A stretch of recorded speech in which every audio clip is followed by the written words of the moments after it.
এটা হচ্ছে mouse keyboard কম্বোর বক্সটি, টিওলফ ব্র্যান্ডের নাম, এবং TF610 এটা হচ্ছে কিবোর্ড অ্যান্ড মাউস কম্বোটির মডেল।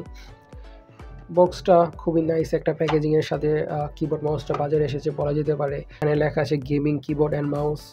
এখানে একটা হলোগ্রাম স্টিকার আছে যেটা অথেন্টিক প্রুফ করে। এখানে উপর দিয়ে কিবোর্ডের লুকসটা আছে এবং মাউসের লুকটা আছে, যে অ্যাকচুয়ালিতে ভিতরে প্রোডাক্টটা কেমন হবে। এই সাইডে কোনো কিছু নাই। আচ্ছা, এই কিবোর্ড প্লাস মাউস কম্বোটার ভার্সন হয় দুইটা, একটা এ ভার্সন একটা ভি ভার্সন।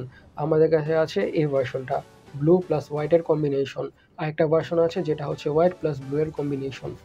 আচ্ছা, ব্যাক সাইডে কিছু স্পিক্স দেওয়া আছে, আপনারা চাইলে পজ করে স্ক্রিনশট নিয়ে নিতে পারেন বা চেক আউট করে নিতে পারেন।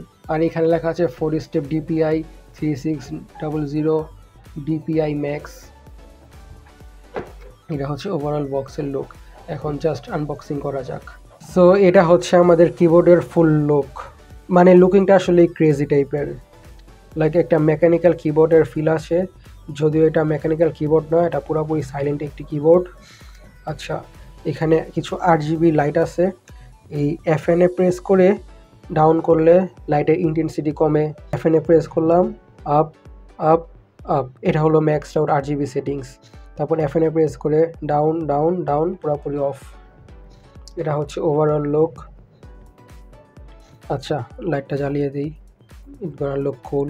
আচ্ছা, ওভারঅল লুকসটা খুবই জোস লাগছে, কারণ এখানে আছে হোয়াইট, এখানে আছে ডার্ক ব্লু বা নেভি ব্লু, আবার এখানে আছে কিছুটা অরেঞ্জের অ্যাকসেন্ট।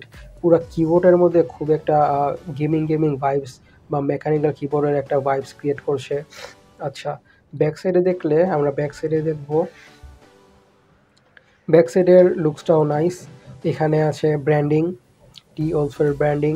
এখানে আছে একটা লেগস, একটা না সরি অ্যাকচুয়ালি দুইটা লেগস। ব্যাক সাইডের লুকটাও নাইস, লাইক আপনারা এই লেগসটাকে আপ করে ইউজ করতে পারবেন লাইক দিস। আর টাইপিংয়ের কথা বলে, টাইপিং খুবই কমফোর্টেবল। আমি জাস্ট গোনা টাইপ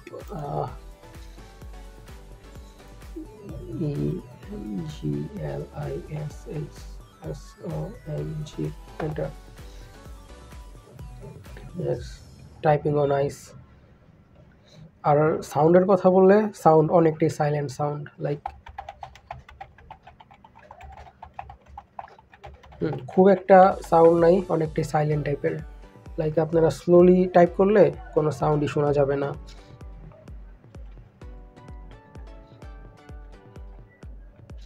আচ্ছা, এই কিবোর্ডটার বেস্ট পার্ট হচ্ছে ডিটাচেবল ওয়্যার।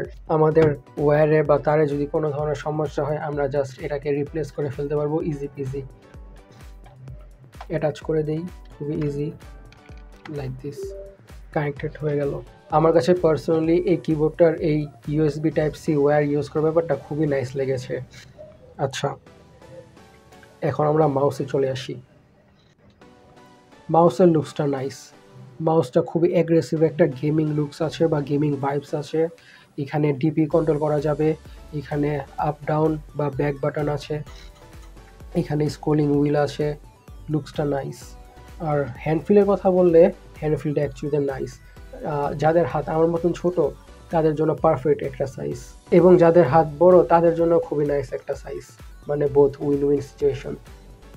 আর পিছনের লুকসটার কথা বললে, এটা হচ্ছে পিছনের লুকস খুবই নাইস। সাইডের লুকসটাও নাইস, খুবই অ্যাগ্রেসিভ একটা লুকিং। সাইড থেকেও RGB গুলো দেখা যায়, মাঝখানের এখান দিয়েও RGB দেখা যায়, লোগোর এখান দিয়েও RGB দেখা যায়, খুবই নাইস। ইউজিং খুবই স্মুথ।